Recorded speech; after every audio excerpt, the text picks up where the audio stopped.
A paz do Senhor, queridos adolescentes, a paz do Senhor, você que nos visita nesta manhã de domingo. Sinta-se à vontade para interagir conosco através do nosso chat e crescer na graça e no conhecimento do Senhor Jesus Cristo. Meu nome é Josimar e estamos aqui para aprender sobre a nossa lição do quarto trimestre que está começando hoje, a lição do quarto trimestre que tem como título A História da Igreja.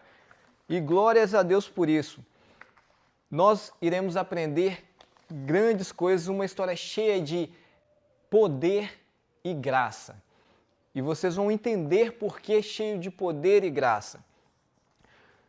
Mas, antes de iniciarmos, como o nosso tema é um tanto quanto corrido, eu quero desde já deixar com você a oportunidade de poder ofertar na casa do Senhor, de poder estar dizimando, ofertando e contribuindo para esta obra.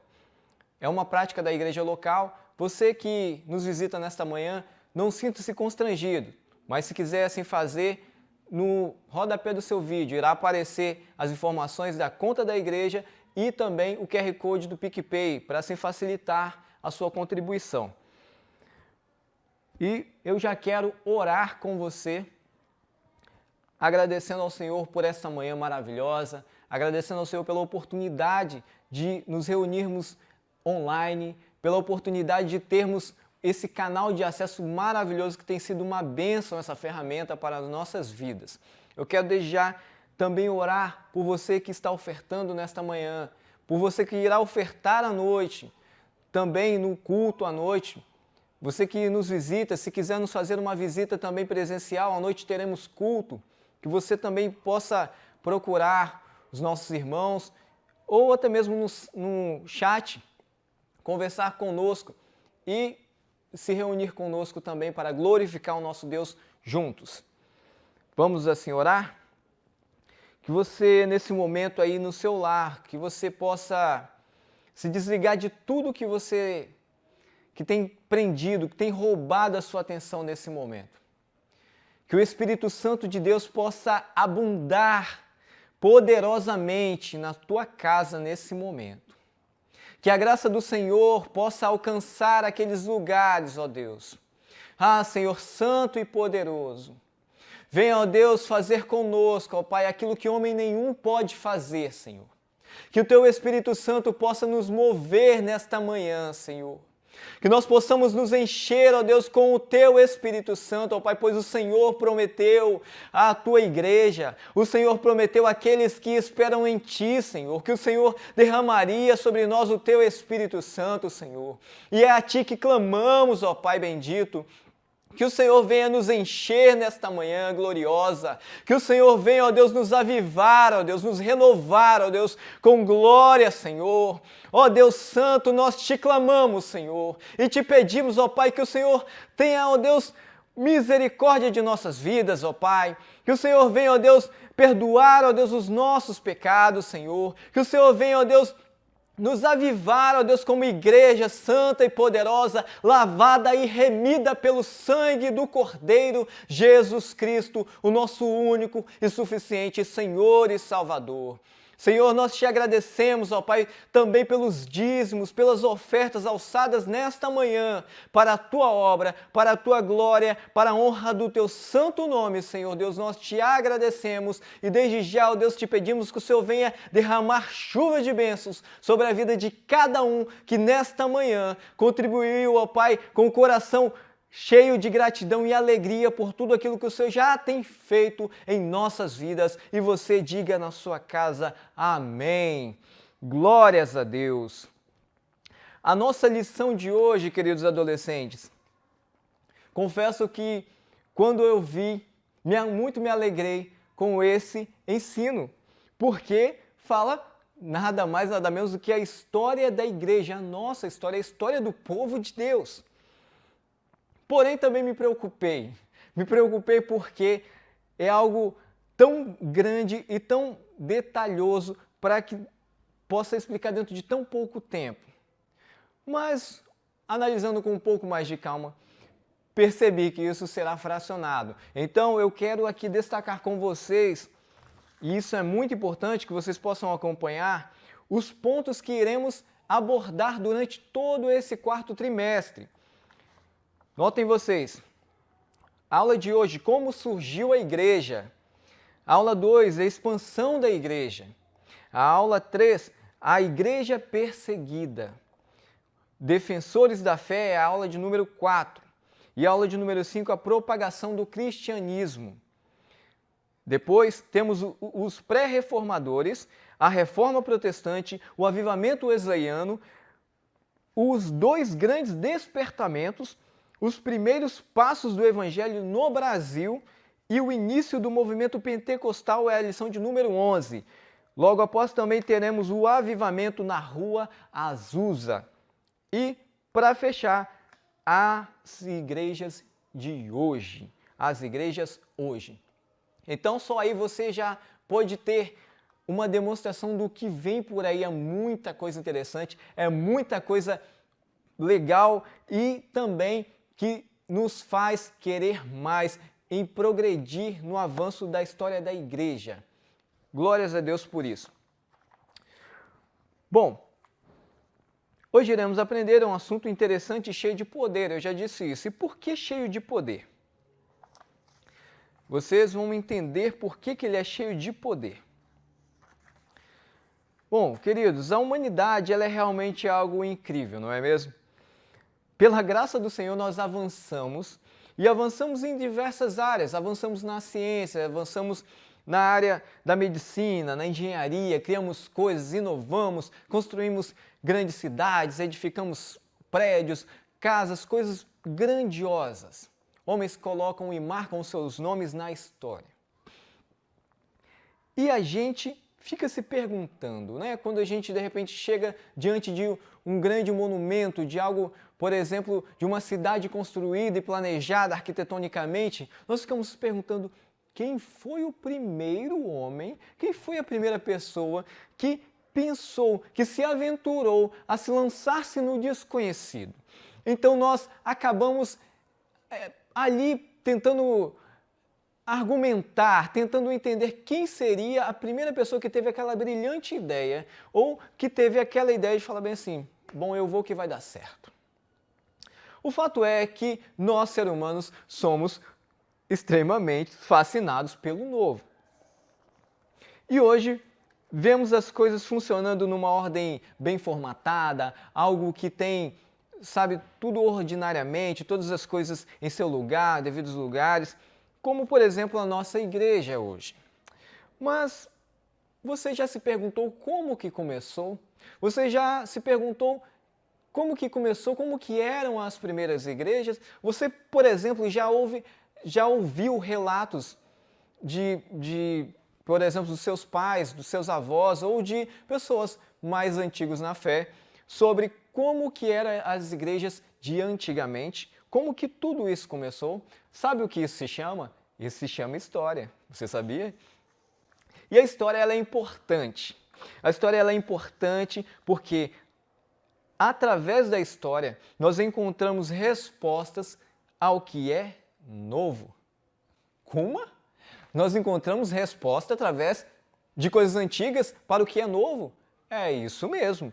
É isso mesmo, é exatamente um dos assuntos que vamos tratar hoje, a história da igreja. E os objetivos dessa lição é descrever o início da igreja, como narrada no livro de Atos dos Apóstolos, lá em Atos 2, principalmente. Ressaltar que a igreja nasceu sob o poder do Espírito Santo e sobre esse poder se desenvolveu. Vou repetir porque é de extrema importância termos isso internalizados em nosso coração. O primeiro, descrever o início da igreja como narrado lá em Atos, no livro de Atos. E também ressaltar que a igreja nasceu sob o poder do Espírito Santo e sobre o poder do Espírito Santo ela se desenvolveu. Também o objetivo dessa lição é destacar as características que marcaram a igreja primitiva. Pois muito bem, para investigarmos essa lição, vamos usar como base o livro de Atos dos Apóstolos, capítulo de número 2.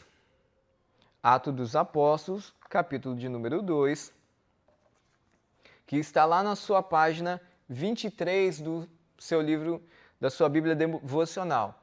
Por falar em seu livro, espero que vocês também estejam acompanhando aí o livro, que é de suma importância também para o aprendizado didático. Página 23 da sua Bíblia devocional, para você que não tem a Bíblia devocional, a página, não sei, mas você pode encontrar aí no livro de Atos. Página 23 e 24 para quem tem o devocional. Então vamos ler assim Atos, preste bem atenção na leitura, vamos ler Atos 1 ao 4, depois vamos para 37 ao 47, ok?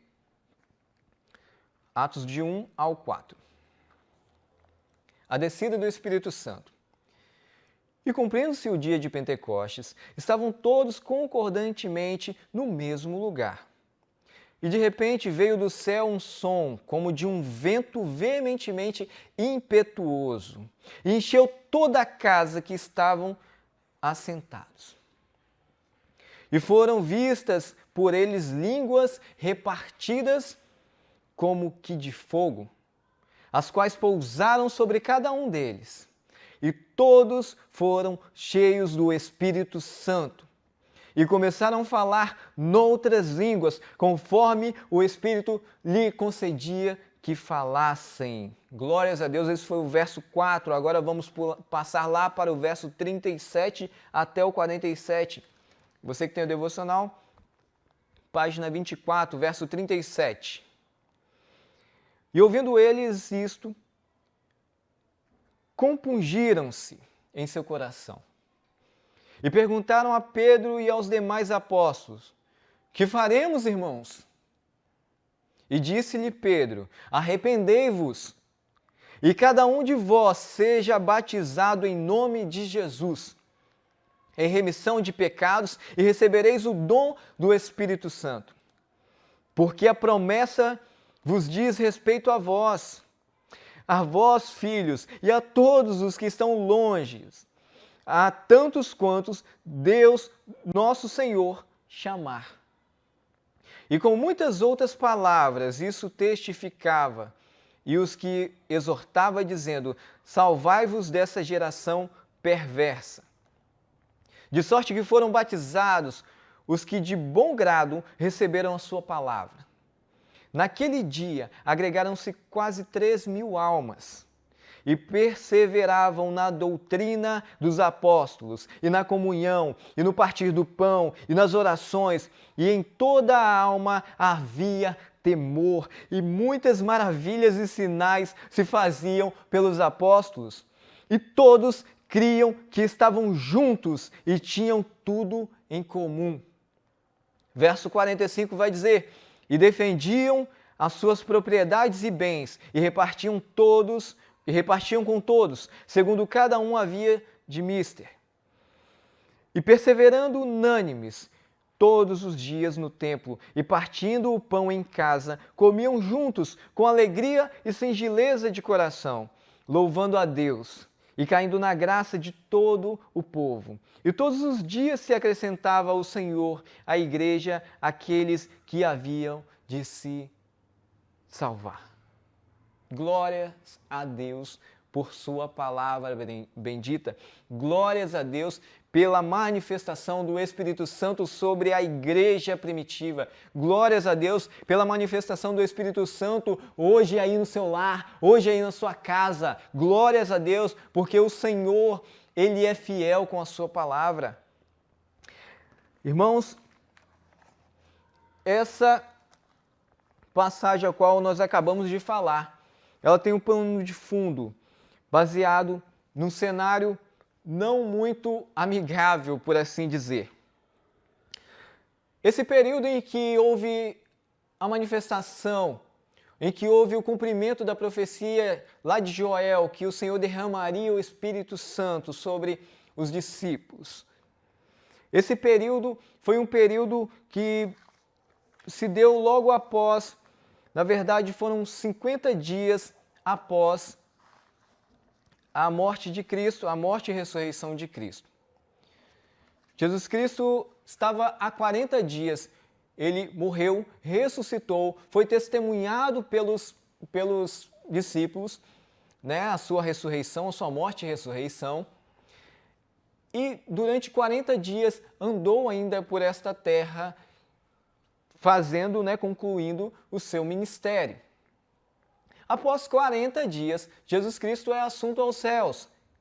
E antes dele ser assunto aos céus, ele deixou as ferramentas, ele deu dicas, ele deixou claro e deixou uma ordem: ficai em Jerusalém, até que do alto sejais revestidos de poder. Ele deu uma ordem expressa aos discípulos.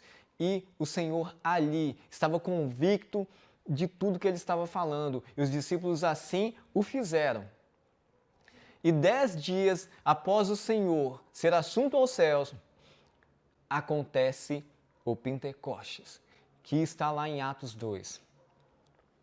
Então, entrando aqui, feito então, dado assim os dados iniciais, vamos aqui começar a explorar a nossa lição, que está maravilhosa. Eu me encho de alegria em partilhar com vocês a história da igreja. Parte da história da igreja, né? A história da igreja começou na primavera do ano de 30 depois de Cristo, durante uma das 3 principais celebrações judaicas, que era a festa de Pentecostes. Diz a Bíblia que no dia de Pentecostes havia quase 120 discípulos de Jesus no cenáculo, como está registrado lá em Atos 1,15, buscando a Deus com oração intercalada por louvores. O marco inicial da igreja, o evento que se deu início à igreja, aconteceu 50 dias após a ressurreição de Cristo e 10 dias após ele subir aos céus. Este evento foi previsto e prometido por Jesus, que ordenou aos seus discípulos que ficassem em Jerusalém, até que do alto fossem revestidos de poder, como está escrito lá em Lucas 24:49. E esse poder é que Jesus chamou também de a virtude do Espírito Santo, que há de vir sobre vós. Jesus disse, a virtude do Espírito Santo que há de vir sobre vós. E tornou os discípulos de Cristo testemunhas poderosas da mensagem do Evangelho. Essa virtude ou dom do Espírito Santo também é chamada de batismo no Espírito Santo. A igreja, portanto, nasceu debaixo de uma unção e do poder do Espírito Santo. Vejamos algumas outras características da igreja primitiva em seus passos. Ela nasceu em Jerusalém e seus primeiros anos de atividade se deram apenas naquela cidade. Então, quando nós vamos falar da igreja primitiva, mais especificamente, devemos destacar 3 pontos importantes, né, para a gente mapear a história. Uma delas é a questão do Pentecostes. Primeiro ponto, a questão do Pentecostes, que é de suma importância, de grande importância para a história da igreja, pois é ali que houve o batismo com o Espírito Santo, é ali que houve o cumprimento da promessa, da profecia já predita por Joel. O segundo ponto dá-se em relação à localização. A localização, pois a igreja aqui descrita não tinha-se várias igrejas espalhadas pelo mundo, não tinha-se várias igrejas realocadas pelo mundo, mas aqui estamos falando de uma igreja local, de uma igreja não tão expandida, mas de algo concentrado, de algo infinitamente inimaginável, de alcance extraordinário para nós. Como hoje fomos alcançados pela graça. Graças ao Senhor, graças à ação do Espírito Santo lá na igreja primitiva, hoje nós também alcançamos a graça do Senhor através do Espírito Santo. Então, essa igreja era uma igreja local. Não havia outras igrejas. Ficava lá em Jerusalém. E aí a igreja primitiva era formada por cristãos. E vamos à frente saber quem eram esses cristãos. A igreja nasceu em Jerusalém. As primeiras sedes de reunião eram o cenáculo e o pórtico de Salomão. No templo em Jerusalém, antes de ser destruído, a sua destruição ocorreu por volta de 70 depois de Cristo. E dos cristãos serem impedidos de cultuar ali. Depois que os cristãos passaram a se reunir em suas próprias casas devido à perseguição, as atividades da igreja em seus primeiros dias se resumiam à cidade de Jerusalém e os arredores. Então, aqui fala quanto à localização, era uma igreja local. Os primeiros membros dessa igreja primitiva eram todos judeus. E quando nós falamos de judeus, aqui vale a pena destacar que haviam três tipos de judeu, três classificações, né? Por assim dizer. Vamos falar sobre o hebreu, sobre o helenista, e você também tinha ali o judeu prosélito. Mas qual a diferença entre eles? Nós vamos entender agora. Todos os primeiros membros da igreja, em seus primeiros dias, eram judeus. Haviam três tipos de judeus na época. Eram os judeus hebreus. Quem eram os hebreus? Eram aqueles que pertenciam à verdadeira etnia israelita. Aquele que ficavam ali na cidade de Jerusalém, eram que pertenciam à etnia israelita e que não saíram dali. Sua cultura era toda focada ali dentro da sua própria cidade. Aqueles que pertenciam à verdadeira etnia israelita falavam a língua hebraica e nessa época já eram um tanto diferente do hebraico clássico falado na época do Antigo Testamento. Nessa época já se falava o dialeto chamado aramaico ou sírio-alcaico. Era um hebraico um pouco modificado. Então, os judeus hebreus eram esse povo, que eram localizados ali, naquela região, e sua cultura era, vamos colocar, era mais pura, por assim dizer, era mais tradicional. Essa palavra é certa, tradicional. Tá bem? O segundo tipo de judeu dado na igreja primitiva eram os helenistas, judeus helenistas, que eram a maioria.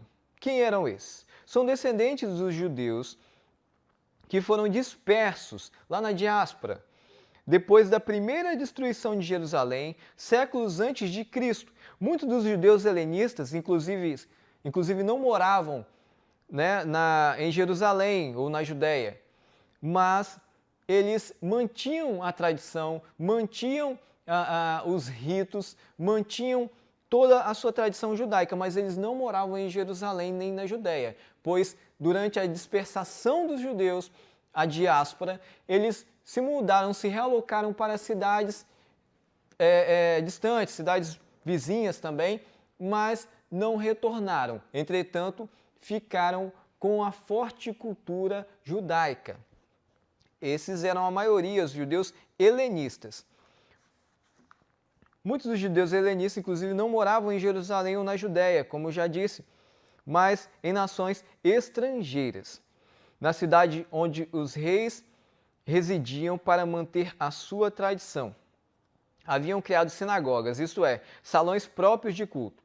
Por ter sido a língua grega durante muito tempo, a língua oficial das nações do Oriente, dominadas por Alexandre o Grande, durante o tempo que durou seu império, os judeus que não moravam na Judéia passaram a ser chamados de judeus gregos ou de judeus helenistas. Então, resumindo o que eu disse aqui, esses judeus que foram dispersados agora moravam em cidades estrangeiras. Dentro das cidades estrangeiras, houve um homem chamado Alexandre o Grande, que era muito, vamos dizer que assim, observador, admirador da cultura da cultura grega. E quando ele começou a admirar demais a cultura grega, ele começou a querer inserir a cultura grega no meio do povo judeu. E quando, né, cultura, a gente sabe que não é algo que dá para se misturar muito. Então, quando começou a se misturar a cultura, houve-se grande mudança, né, nos aspectos locais do povo, né? E essas pessoas começaram a ser chamadas de judeus helenistas, porque eram uma mistura do grego com o romano. Era uma mistura do povo judeu com o grego. Misturou, inclusive, a língua grega durante muito tempo. Então, esses eram os judeus helenistas. Certinho aí? Perfeito. E por último, vamos aos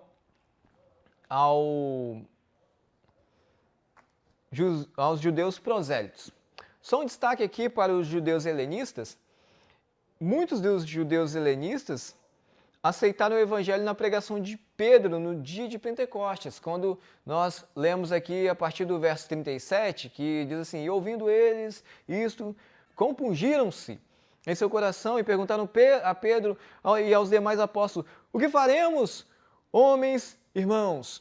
Então, muitos desses judeus helenistas se voltaram ao evangelho na pregação de Pedro. Vale a pena destacar. E por último, e não menos importante, os judeus prosélitos. Eram aqueles que não eram judeus de nascimento, mas eram considerados judeus por haverem renunciado ao paganismo, aceitado a lei judaica e entrado oficialmente na igreja judaica, se submetendo ao rito da circuncisão, que era de fato muito importante à tradição judaica. Eles eram a minoria. Alguns deles aceitaram a Cristo também no início da igreja, lá de Atos 2:41. Pois muito bem, há muita coisa aí para a gente falar pela frente, mas eu preciso ser breve aqui e já vamos ali para o poder de Deus, comunhão, amor e unidade na doutrina. Uma das descrições mais belas que a Bíblia dá acerca da linguagem da igreja primitiva está, sem dúvida, na passagem de Atos 2, 42 a 47. Se não, vejamos. Letra A. Perseveravam na doutrina dos apóstolos, ou seja, havia lealdade total aos ensinos que Jesus deu aos seus apóstolos. Eles perseveravam na doutrina dos apóstolos. Letra B. Na comunhão e no partir do pão. Havia amor e comunhão entre os primeiros discípulos. Letra C, nas orações. A igreja primitiva era uma igreja de oração, ela vivia em oração, intercalava com louvores de glorificação ao nosso Deus. Em toda a alma havia temor. Em toda a alma havia temor. Notem vocês, adolescentes, e notem vocês, visitantes, nesta manhã. Esses elementos, essas características que estão aqui ressaltadas, destacadas para nós nesta manhã, não é à toa. Não é à toa. Se vocês pegarem nota disso, comecem a rever essas coisas e verificar se, de fato, esse sentimento há no coração dos cristãos dos tempos presentes.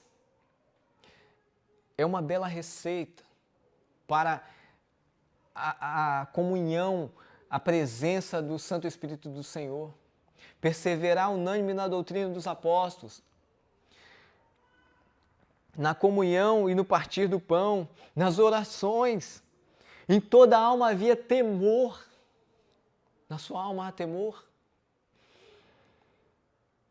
Louvando a Deus. Muitas maravilhas e sinais, havia milagres constantes na igreja primitiva e não poderia ser diferente se assim o Senhor afirmou que o Espírito Santo estaria com eles, caindo na graça de todo o povo. Era uma comunidade contagiante. Sua mensagem, seu testemunho e sua vida levavam muitos a Cristo. É interessante que o modo de viver dos discípulos, o modo de viver da igreja primitiva atraía muitos, atraía a todas aquelas pessoas que ainda nem eram de fato do povo judeu. Atraía. porque aquilo era maravilhoso, era algo extremamente extraordinário, maravilhoso, e atraía muitos, e isso começou a incomodar. Mais para frente vocês vão perceber e entender um pouco mais a história da igreja, mas isso começou a incomodar. E todos os dias acrescentava o Senhor à igreja aqueles que se haviam de salvar. Como está lá em Atos 47, na parte B, que é o finalzinho que a gente leu. E a igreja primitiva é um exemplo para hoje. A igreja primitiva é, ainda hoje, um exemplo para todos nós. O desejo de Deus é que a igreja de hoje ande nos mesmos passos da igreja de seus primeiros dias, ou com o mesmo fervor espiritual, com o mesmo afinco, com a mesma certeza, com a mesma perseverança, com a mesma dedicação, com o mesmo amor. Para que isso aconteça, é necessário que cada um de nós, que façamos a nossa parte dentro da nossa igreja, dentro da igreja que estamos hoje.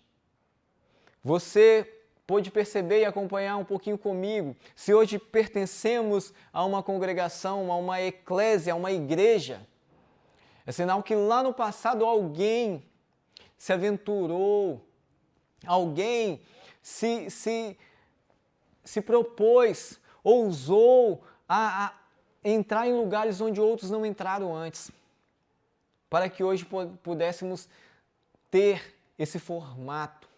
Mas esse formato ele não é engessado, ele não é paralisado, ele não é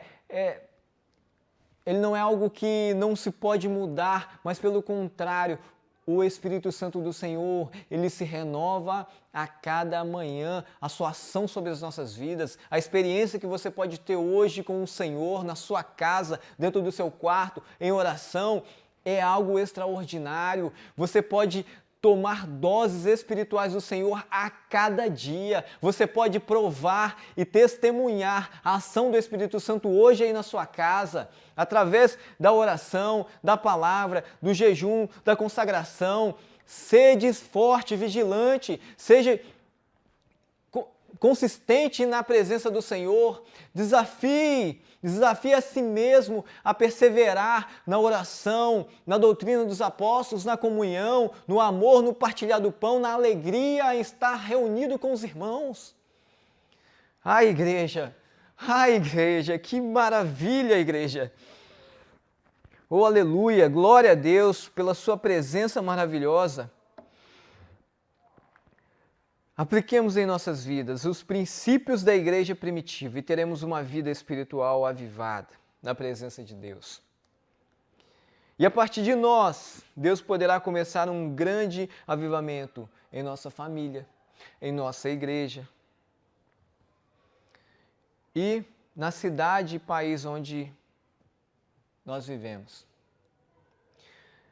O Senhor, ele tem muito mais do que a nos reunir. O Senhor, ele tem em nós grande tesouro. Ele tem em nós grande apreço. Ele olha para nós, Deus Todo-Poderoso, e vê o sangue do seu Filho Jesus Cristo. Ele vê a presença manifesta do teu Espírito Santo quando você se tranca no seu quarto e ora. Quando você, de joelhos, clama ao Senhor: Senhor, eu quero sentir a manifestação do Teu Espírito Santo, assim como os apóstolos perseveraram na doutrina. Hoje eu quero também, ó Deus, testemunhar da presença do Teu Espírito Santo aqui no meu lar, aqui na casa dos meus parentes. Senhor, faça uma obra maravilhosa, grandiosa. Irmãos, e aqui nós concluímos a nossa lição de hoje. É algo tão maravilhoso, mas eu quero apenas recapitular o que hoje nós vimos. Nós vimos que a história da igreja começou na primavera do ano 30 depois de Cristo, durante uma das três principais celebrações. Quais eram essas? Qual era esta celebração, né? Era a festa de Pentecostes. Essa era uma celebração principal da tradição judaica. Diz a Bíblia que no dia de Pentecostes havia quase 120 discípulos de Jesus no cenáculo, buscando a Deus com oração intercalada por louvores. A igreja nasceu em Jerusalém.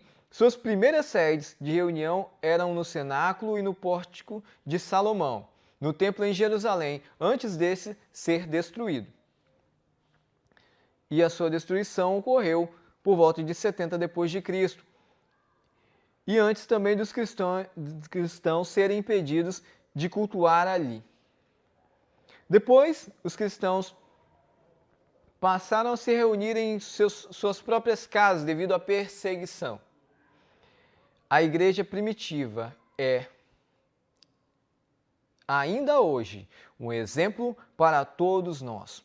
O desejo de Deus é que a igreja de hoje ande nos mesmos passos da igreja de seus primeiros dias, com o mesmo fervor espiritual, com a mesma dedicação, com o mesmo amor. Para que isso aconteça, é necessário que cada um de nós façamos a nossa parte nesta igreja que estamos hoje.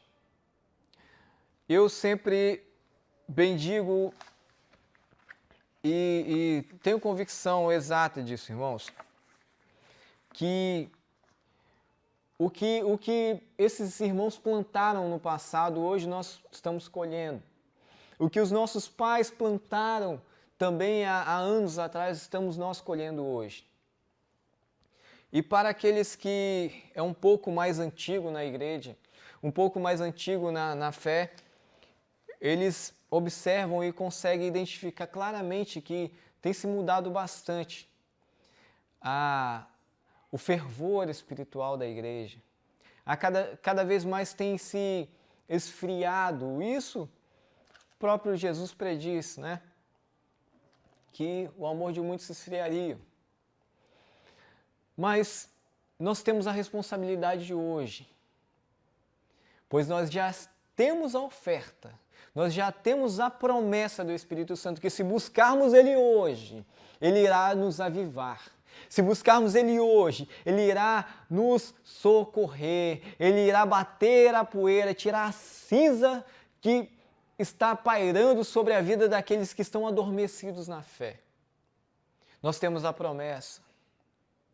E é nessa promessa que estamos firmados, na promessa do Espírito Santo. Busca o Senhor hoje, busca o Senhor com alegria, busca o Senhor com dedicação, com perseverança.